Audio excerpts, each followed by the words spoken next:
बिहार चुनावों के जो नतीजे हैं उसका रुझान आप इस वक्त तमाम अलग अलग प्लेटफॉर्म्स पर देख रहे होंगे। इलेक्शन कमीशन की वेबसाइट पर देख रहे होंगे, आज तक पर देख रहे होंगे और न्यूज़ तक पर भी आप देख ही रहे होंगे। लेकिन आप लोगों के मन में एक सवाल होगा कि पिछले सालों में या फिर अलग अलग राज्यों में जो विधानसभा चुनाव होते हैं या फिर 2015 का विधानसभा चुनाव ही क्यों ना हो, उस वक्त जो रिजल्ट आते थे, जो रुझान आते थे, वो लगभग इस समय यानी कि 1 बजे मैं इस वक्त आपके लिए खबर पढ़ रही हूँ और 1, सवा 1, 2 बजे तक ये क्लियर हो जाता था कि आखिर कौन किस राज्य में मुख्यमंत्री बन रहा है या फिर कौन सी पार्टी जीत की कगार पर है। और चाहे हंग असेंबली भी हो तो उसके नतीजे भी साफ साफ नजर आने लग जाते थे। लेकिन इस बार बिहार में जो विधानसभा चुनावों के नतीजे आ रहे हैं उसमें कुछ भी साफ नहीं दिखाई दे रहा है और अभी भी इलेक्शन कमीशन ये कह रहा है कि बहुत जल्दबाजी में किसी भी डिसीजन पे किसी भी इंसान को नहीं पहुंचना चाहिए, किसी वोटर को नहीं पहुंचना चाहिए, क्योंकि अभी जो वोटों की गिनती हुई है वो सिर्फ 20-22% के आसपास में हुई है। आपको बता दें कि इस वक्त लगभग 1:15 बज रहा है और ऐसे में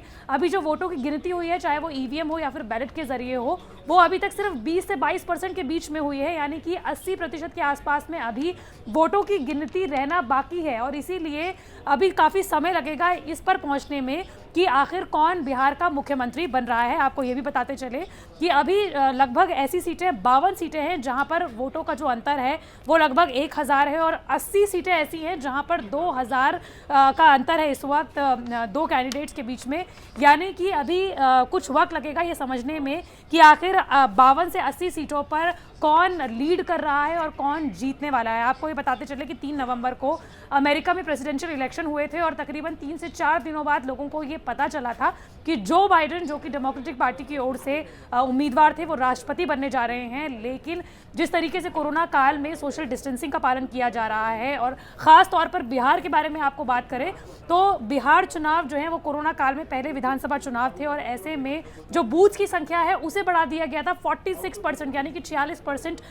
बूथ्स को बढ़ा दिया गया था। पहले लगभग 70 से 75 हज़ार बूथ्स हुआ करते थे, लेकिन इस बार जो बूथों की संख्या है वो लगभग 1 लाख कर दी गई है। आपको ये भी बताते चले कि अभी भी जो ईवीएम की काउंटिंग चल रही है उसमें अलग अलग पार्टियों के जो प्रतिनिधि होते हैं वो वहाँ पर बैठकर देख सकते हैं, लेकिन इस बार जो डिस्टेंस है उसे बढ़ा दिया गया है, सोशल डिस्टेंसिंग बढ़ा दी गई है और इसी वजह से बहुत स्लो काम हो रहा है। आपको ये बताते चलें कि 4 करोड़ वोटर्स हैं बिहार में जिन्होंने वोट डाला है, लेकिन उनमें से सिर्फ अभी तक जो नतीजे सामने आए हैं वो सिर्फ 87 लाख के आसपास में, यानी कि 1 करोड़ से भी कम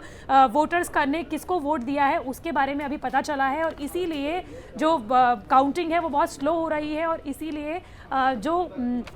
नतीजे आने में, जो रुझान के जो अंतिम नतीजे हैं वो आने में थोड़ा सा समय लगेगा कोरोना काल की वजह से। आपको बता दें कि पूरे भारत में अब तक कोरोना से 1 लाख लोगों की मौत हो चुकी है, 83 से ज़्यादा लोग अभी तक संक्रमित हो चुके हैं, 5 से 6 लाख लोग अभी भी कोरोना से संक्रमित हैं, एक्टिव मरीज हैं और बिहार में भी आंकड़ा लगभग काफ़ी ज़्यादा है। दिल्ली और तमाम अलग अलग शहरों में भी कोरोना के आंकड़े काफ़ी ज़्यादा आ रहे हैं और इसी को ध्यान में रखते हुए जो काउंटिंग हो रही है अभी उसे इसका खास ख्याल रखा जा रहा है और यही वजह है कि बिहार में जो नतीजे हैं वो लोगों को काफ़ी परेशान कर रहे हैं। आपको बता दें कि अभी फिलहाल जब मैं आपके लिए खबर लेकर आई हूँ 243 सीटों के